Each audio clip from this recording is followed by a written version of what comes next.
Hi hello எல்லாருக்கும் வணக்கம். நீங்க போல மிஸ்டர் எஜுகேட்டர் சேனல் மறக்காம சப்ஸ்கிரைப் பண்ணலாம், சப்ஸ்கிரைப் பண்ணிக்கலாம். இன்னைக்கு போன கான்செப்ட் எங்க விட்டோம் என்றால் relation between electric field and electric potential அந்த கான்செப்ட்ல முடிச்சது. கடைசியா இப்போ இந்த கான்செப்ட் கடைசியும் கிடையாது, இது ஒரு கான்செப்ட். இதையே நம்ம முடிச்சு தள்ளிட்டு போயிட்டே இருக்கலாம். இந்த கான்செப்ட் முடிச்சுட்டு ஐ திங்க் வந்து electric potential due to torque வச்சிருங்க, டைபோல்ல இருந்து டார்க் வச்சு அந்த அந்த கான்செப்ட் இருக்குன்னு நினைக்கிறேன்.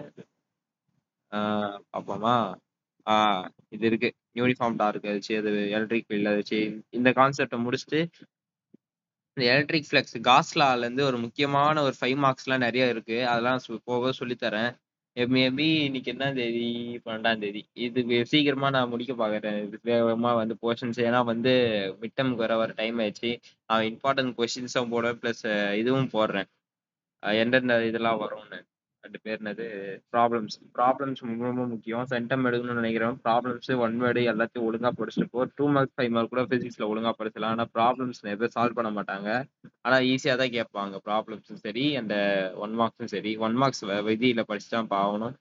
ஓகே, நம்ம வளவளன்னு பேசாம வீடியோக்குள்ள போயிடலாம். Electrostatic potential energy for collection of point charges. இதுல வந்து என்ன சொல்றான்னா, எலக்ட்ரோஸ்டாட்டிக் பொட்டன்ஷியல் வந்து இப்போ நான் டயக்ராமெட்டிக்கலா இதை எக்ஸ்பிளைன் பண்றோம். இதை ஃபர்ஸ்ட் இப்போ வந்து ஒரு ஒரு இதுல வந்து சிம்பிளா சொல்லணும்னா இங்க இருந்து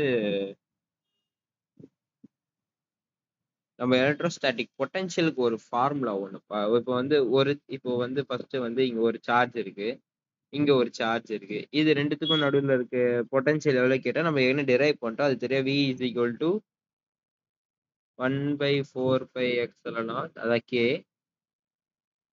Q by R ன்னு இதை நம்ம டிரைவ் பண்ணிட்டோம். இது ஓகே. இதுவே இங்க மூணாவதா ஒரு சார்ஜ் இருந்தா அதுக்கு எப்படி நம்ம பொட்டன்ஷியல் இது பண்றதுதான். அதுக்கு தான் நம்ம வந்து இப்போ இதை யூஸ் பண்ண போறோம். இத சரி, இப்போ இந்த கான்செப்டுக்குள்ள போறதுக்கு முன்னாடி நம்ம எலக்ட்ரிக் பொட்டன்ஷியலோட ஃபார்முலா எழுதணும். V equal to 1/4 pi epsilon naught Q by R நம்மளுக்கு தெரியும். சரி, இப்போ வந்து ஐயோ இப்போ இங்க நான் ஒரு சார்ஜ் ஒன்னு வச்சுக்கிறேன்ப்பா. லெட்ஸ் கன்சிடர் அஸ் இங்க ஒரு சார்ஜ். இங்க இந்த சார்ஜ் வந்து லெட்ஸ் சே Q1 அண்ட் இது வந்து Q2. இங்க ஒரு பாசிட்டிவ் சார்ஜ், இங்க Q2. இங்க வந்து நான் ஒரு ஒர்க் டன் பண்றேன். ஒர்க் வந்து என்ன ஒர்க்னா இங்க வந்து இது வந்து ரெண்டுமே பாசிட்டிவ் சார்ஜ். இது இட் வில் பி ரிப்பல்ஷன் நடக்க போகுது. சோ வந்து இது வந்து இப்படித்தான் தள்ளி போனா அதான் விதி. பட் இப்ப நான் என்ன பண்றேன், அதை அப்படியே அப்போஷனா இங்க எடுத்துட்டு வந்து வைக்கிறேன். நான் வந்து ஏன்னு ஒரு பாயிண்ட் ஏன்னு வச்சுக்கிட்டா பாயிண்ட் சரி ஏன்னே வச்சுக்கிறேன். இந்த பாயிண்ட்ல எடுத்துட்டு வந்து நான் வைக்கிறேன். அப்போ வந்து இங்க ஒரு ஒர்க் டன் நடக்குது. அப்போ ஒர்க் டனோட ஃபார்முலா என்றால் என்னது? W is equal to force into displacement. But இங்க நம்ம என்ன எழுதுறோம்னா W is equal to work is equal to V அதோட பொட்டன்ஷியல், அதான் force into displacement potential into Q2. ஏன்னா நம்ம Q2ல தானே நம்ம இது பண்றோம். Q2ன்ற ஒரு சார்ஜ் தானே நம்ம இப்படி எடுத்துட்டு வந்து வைக்கணும். அதுதான் நான் இப்படி எழுதியிருக்கேன். மொத்தபடி வேற எதுவும் இல்லை. ஓகேவா? சரி, இப்போ வந்து இப்போ இப்போ வந்து நான் வந்து பொட்டன்ஷியல் எனர்ஜி பத்தி தானே பேசுறேன். அதாவது யூபி மைனஸ் யூஆர். இது வந்து நம்ம ஒரு இதுல படிச்சிருப்போம். Equal to del U equal to டபிள்யூன்னு படிச்சிருப்போம் இந்த ஃபார்முலாவை. ஞாபகம் இருக்கா?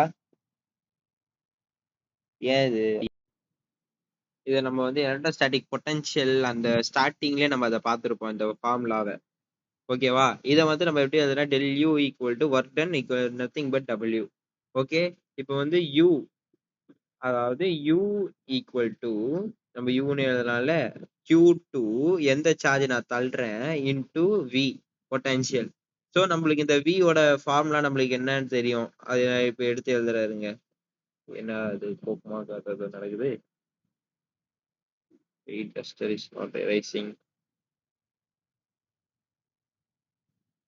ஏய், என்ன கைஸ் இது அழிய மாட்டேங்குது. அழிஞ்சிச்சு. ஓகே, இங்க sorry for the disturbance. U equal to இந்த Q2V இடம் 10மா? சரி பார்த்துக்கலாம். U is equal to Q2 into V ஓட ஃபார்முலா என்ன நம்மளுக்கு தெரியும். என்னது 1/4πε0 கேவலமா எழுதிக்கிறேன் 1/4πε0. நான் இது என்ன பண்றது, கொஞ்சம் தூக்கி மேலே எழுதிக்கிறேன். இடம் பத்த மாட்டேங்குது, இடம் பற்றாக்குறை. ரொம்ப மேல வேணா. சூப்பர். இப்போ நான் என்ன பண்றேன், u equal to q2 1/4πε0 into q1. இங்க நான் அது நம்ம தெரியறதுக்காக இங்க q1/r, ஏன்னா இங்க ஏற்கனவே இங்க q1ன்னு இருக்குல்ல, இது இந்த ஒரு சார்ஜ் தான் சேர்த்து எழுதணும். ஓகே, q1/rன்னு இருக்குதா. ஸோ இந்த q2 இது நான் ஒழுங்கா எழுதிக்கிறேன். இந்த q2 நான் சைடு கொண்டு வந்துடுறேன்.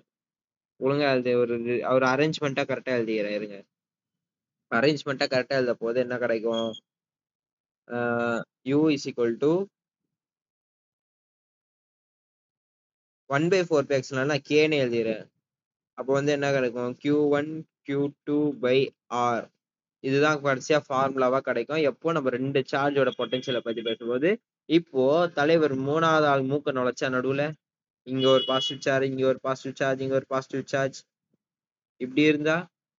சோ இந்த இங்க இங்க பாங்களேன், இங்க நம்ம ரெண்டு சார்ஜ் கேட்கணும். அதுவே இங்க ஒரு மூணாவது சார்ஜுக்கு எழுத போது இங்க இங்க பாருங்க, இது ஒரு q1, இது q2, இது q3.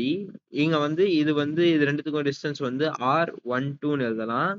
இது ரெண்டுத்துக்குன்னா r23ன்னு எழுதலாம். ஒழுங்கா எழுதல நானு.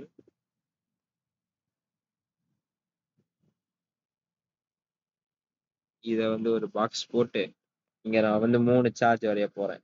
இங்க ஒரு சார்ஜ், இது ஒரு சார்ஜ், இது ஒரு பாசிட்டிவ் சார்ஜ். இது ரெண்டுக்கும் லைனை கரெக்டா வரையணும். ஓகே, இவன் வந்து q1, இவன் q2, இவன் வந்து q3.